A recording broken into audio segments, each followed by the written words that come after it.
Comme vous le savez, nous sommes amenés de par notre métier à visiter un grand nombre d'exploitations. Et ce qu'on peut vous dire, c'est qu'il n'y en a pas deux pareilles. Des petites aux plus grandes, certaines équipées des dernières technologies et d'autres à la pointe des nouvelles pratiques culturelles, car il n'y a pas qu'une seule façon de faire de l'agriculture. C'est pourquoi aujourd'hui nous reviendrons sur des épisodes de Power Boost mettant en avant des agriculteurs qui ont vu grand. Nous irons tout d'abord en Beauce, où JMA Travaux Agricoles a réussi à asseoir sa position. Puis nous irons en Bretagne où la Cuma la Travailleuse nous a fait découvrir le plus puissant des chargeurs au monde. Après ça, nous mettrons le cap sur le Luxembourg où Jeff Rafe est à la tête d'une entreprise de 60 salariés. Enfin, nous irons voir Mathieu Longchamp dans le Doubs qui avait fait l'acquisition de deux Fendt 1050. Enjoy!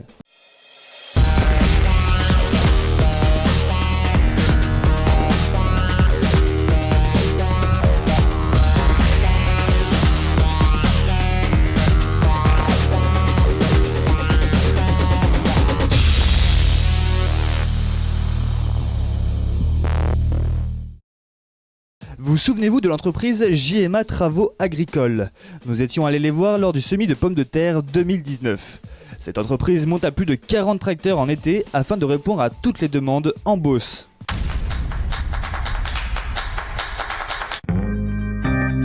À peine arrivé sur l'exploitation de la famille Faucheux que Maxime nous accueille afin de faire le tour du propriétaire. Et l'on peut dire que pour des passionnés de machinisme, nous avons été gâtés. Il n'y a pas un endroit sans un tracteur sur ce site.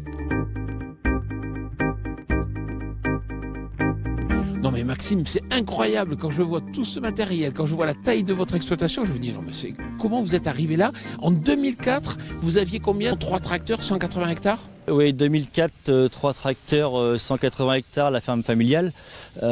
Parti de zéro en entreprise où on a réussi un développement dans beaucoup de cultures différentes, notamment les pommes de terre, la prestation de services dans les pommes de terre, dans les oignons, dans les fermes à façon. Le développement de l'ETA était là à la base.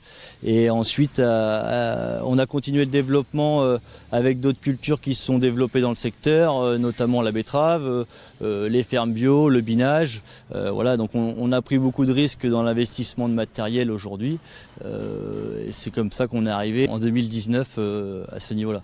Alors moi, ce qui me marque, c'est vraiment la polyvalence. C'est vrai que vous êtes dans une zone où il y a beaucoup de cultures. Vous avez un matériel pour chaque culture. Effectivement, on a un parc matériel qui est vraiment très diversifié. C'est ce qui fait aussi l'avantage de notre TA. Aujourd'hui, on est capable de faire n'importe quel service dans la grande culture et dans les légumes, en partant des pommes de terre, des oignons, des betteraves rouges, des betteraves à sucre, des haricots, de toutes les cultures à graines possibles. Donc c'est un peu l'avantage quand on va chez un client aujourd'hui, il sait qu'on est capable de faire tout type de service et on est la seule ETA à faire cette diversité-là de services. Mais Maxime, est-ce que vous pouvez nous donner quelques chiffres clés à la fois sur l'exploitation et puis aussi sur l'entreprise? Compliqué à dire en termes de surface, sachant qu'on est capable de faire de la ferme à façon de A à Z, où on fait une prestation de service à la carte chez un client, donc on va faire juste une plantation, juste une récolte. Donc, on est présent sur beaucoup de marchés en pommes de terre, en oignons ou en betterave. On n'a pas forcément de limite de surface. Aujourd'hui, on a déjà beaucoup de surface, mais on adapte le matériel en fonction de ce qu'on a. Et les tracteurs, ils tournent ici. Combien vous faites d'heures avec chaque tracteur? Aujourd'hui, on a un parc de tracteurs de 25 tracteurs à l'année et on monte jusqu'à 40 tracteurs en saison. Nous, aujourd'hui, un tracteur qu'on a à l'année fait environ 1000 heures jusqu'à 1500 heures sur tous les services confondus. Oui, mais Maxime, il y a plein de TA. Et pourtant, elles n'ont pas eu toutes le même développement que la vôtre. Quelles sont les clés du succès?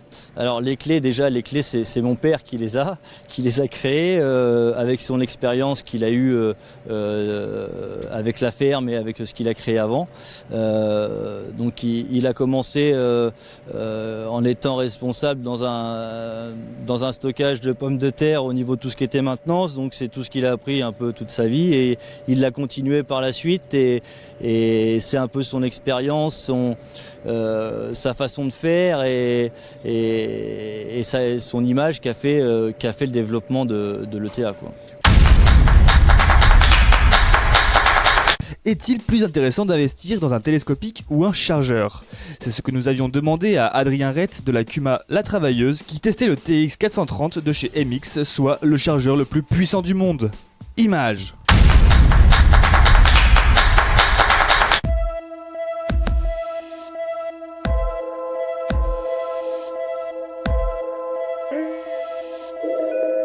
C'est sur un chantier d'épandage solide cette fois-ci que nous allons retrouver un spécimen unique au monde.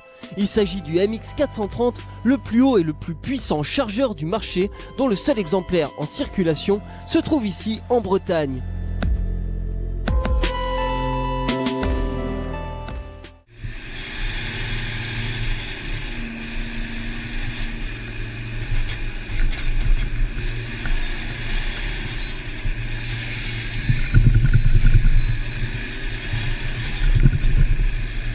Adrien, on se retrouve en plein chargement là.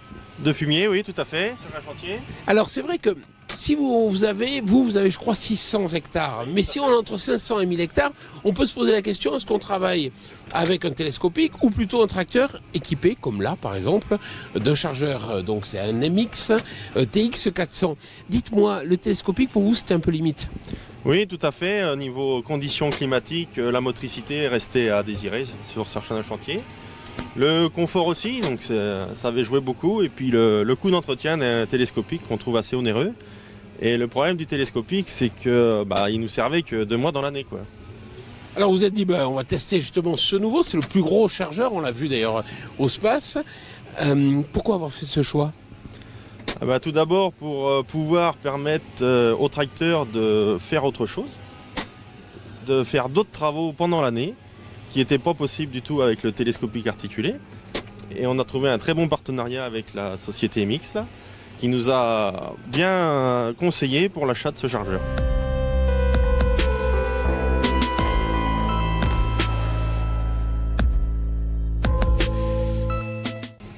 Alors c'est vrai qu'on va se dire, un chargeur de ce type, est-ce que c'est totalement polyvalent? Est-ce que vous arrivez à faire le même boulot?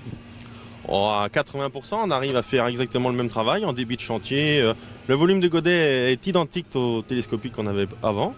Le seul petit point, c'est au niveau de l'atelier, en entretien l'hiver. C'est un peu conséquent comme chargeur, quoi. Sur le plan économique, vous auriez pu opter pour une chargeuse, mais alors là, on est dans des coûts qui sont bien supérieurs. Lui, il coûte quoi, 30 000 €? Oui, grosso modo, entre 30 et 35 000 € suivant les équipements et les godets à l'avant, quoi. Et une agro-chargeuse, il aurait fallu mettre combien? Au minimum 160 000 €. Donc on n'est pas dans la même cour. Au final, satisfait ou pas? Très satisfait du produit, du tracteur, surtout de la motricité au champ et du confort au niveau de la reprise du fumier sur la parcelle. Et vous allez utiliser quoi? 1 mois, 2 mois dans l'année? Là, donc pendant l'épandage, on va s'en servir pendant environ 2 mois et on s'en sert aussi en fin d'année pour confectionner les tas d'ensilage de maïs. Pareil, pendant 1 mois et demi, 2 mois. C'est vrai que ça vous évite d'avoir un moteur qui sert à rien sous le hangar, puisque là vous avez un tracteur que vous pouvez réutiliser. Oui, tout à fait. Il sert au chargement, mais il sert aussi l'été pour du travail du sol ou pour la traction d'un bic. Donc c'est vraiment polyvalent. Merci Adrien. Merci Jean-Paul.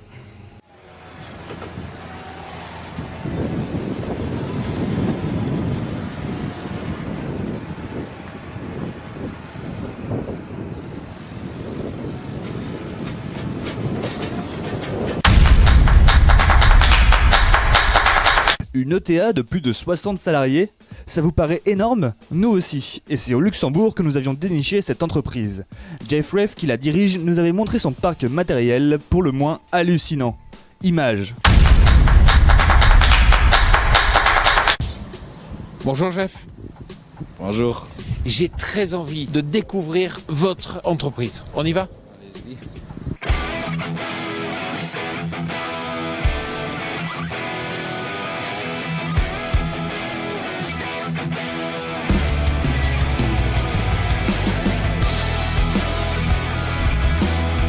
Mais Jeff, c'est fabuleux ce hangar. Il y a combien de machines ici? Ici, on a plus ou moins 50, entre 40 et 50 tracteurs. Ça dépend un peu de la saison.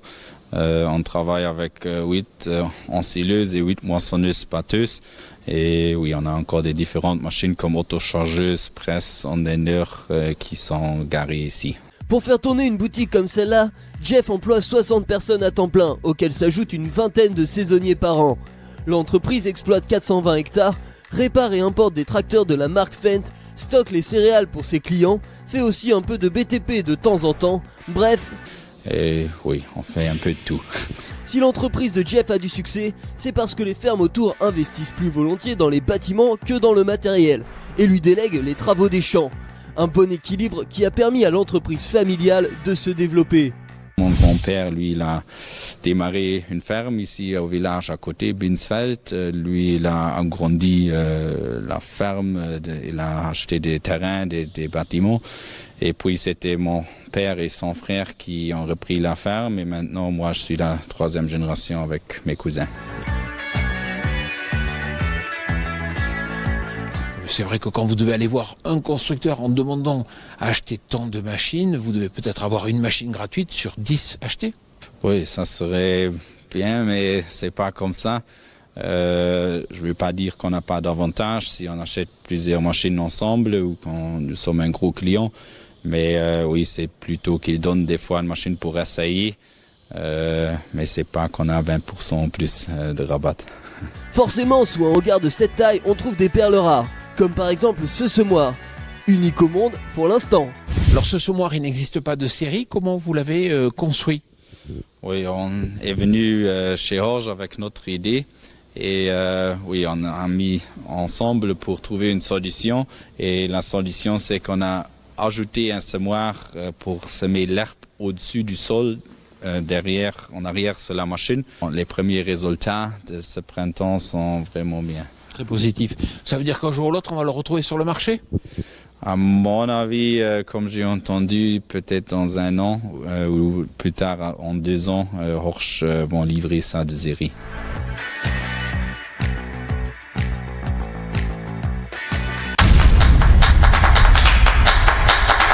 Nous terminerons ce best-of en allant voir un Fendt 1050 au champ. Rappelez-vous, Mathieu Longchamp de Longchamp TPAF venait de faire l'acquisition de 2 de ces monstres de puissance. Nous lui avions demandé pourquoi. Image.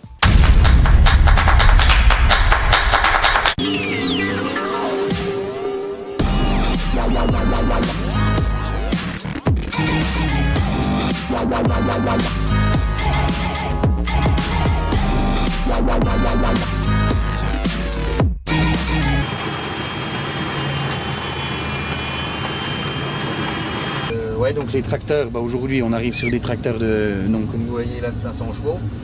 Au broyage, pourquoi ces tracteurs? Donc nous on est confronté à une problématique, on va dire. On a de plus en plus de travail et pas forcément le personnel en face qu'on souhaiterait. Donc la seule solution, enfin la seule alternative pour répondre à ça, c'est d'augmenter le rendement sans pour autant diminuer en qualité. Donc augmenter le rendement, il faut de la puissance.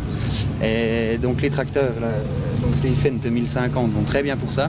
On a réussi à quand même voir des rendements augmenter considérablement par rapport au 939. On en a toujours 2, donc qui sont quand même pas mal par rapport au gabarit. Le 1050 est quand même gros, ça c'est sûr. Mais on a réussi à augmenter le rendement, et ce qui fait qu'aujourd'hui on arrive plus ou moins à répondre à la demande sans trop de retard. Comme c'est le cas dans de nombreuses structures agricoles, recruter des salariés n'est pas toujours facile. Disons qu'on est très exigeant. Voilà. Le personnel, il y en a. On reçoit souvent des CV, des appels. Ça commence par une chose déjà, c'est aimer le broyage. C'est pas aimer les gros tracteurs parce que le tracteur c'est un accessoire. Ça se passe, c'est derrière, c'est le broyage qu'il faut écouter, qu'il faut sentir. Et ça met du temps. Le broyage, c'est quand même quelque chose où on n'avance pas très vite. C'est assez monotone, mais cependant, il y a de quoi s'occuper. Je veux dire, c'est beaucoup à l'oreille, faut pas avoir peur d'enfiler la côte et puis sans arrêt être sur la machine à écouter les bruits. Des fois, c'est un petit peu un travail un peu ingrat. On perd des après-midi, c'est sûr, avec la caisse à outils sur le broyeur. Et puis, des jours, ça va pas comme on veut. Aujourd'hui, moi, ça va faire 9 ans que j'en fais. Ça fera 9 ans cet été. T'en apprends encore tous les jours. Tu peux pas, du jour au lendemain ou en 3 semaines, à te dire je sais conduire la machine. C'est impossible.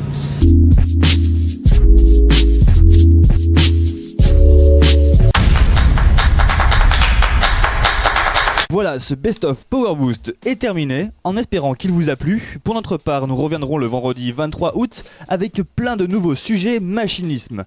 Alors, restez connectés.